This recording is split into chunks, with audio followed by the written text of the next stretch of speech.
এই যে কোটি কোটি মানুষের ভিড় না, এই যে কোটি কোটি মানুষ পুণ্যার্থী বলে একেবারে লিখে প্রকাশিত হচ্ছে, জানিয়ে দেওয়া হচ্ছে, মাইকিং করা হচ্ছে, ঝাঁপিয়ে পড়ছে, মানুষ একে অপরের পায়ের নিচে পড়ে মারা যাচ্ছে, তবু মানুষের চিন্তা চেতনার সত্যিকারের বিকাশ ঘটছে না। এই হচ্ছে সব থেকে বড় অজ্ঞানতা। এই অজ্ঞানতার কূপ অর্থাৎ সরোবর কি গর্ত বা নদী পরিষ্কার না করতে পারবে, ততদিন ওই ময়লা জলে স্নান করে শরীরের পবিত্রতা আসবে না, ময়লাই থাকবে।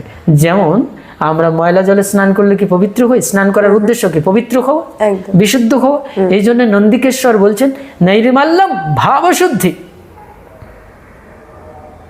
এই যে নৈর্মাল্য অর্থাৎ নির্মাল্যতা, মলিনতা নেই, আর ভাবশুদ্ধি বলে বিনা স্নানম,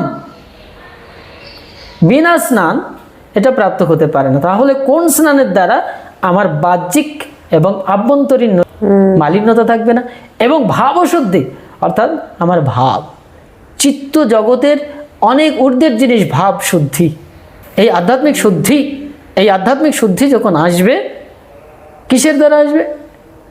স্নানের দ্বারা। তাহলে সেটা কোন স্নান? নন্দিকেশ্বর কি বলছেন? মানস সরোবরের স্নান, প্রয়াগরাজের স্নান, গঙ্গা স্নান, বিভিন্ন নদ নদী তীর্থ স্নান বলছেন তো, কিন্তু সেই স্নানের অন্তরালে গভীর তাৎপর্য আসে। সেটার জন্য গুরুসঙ্গ করতে হয়, সাধুসঙ্গ করতে হয়।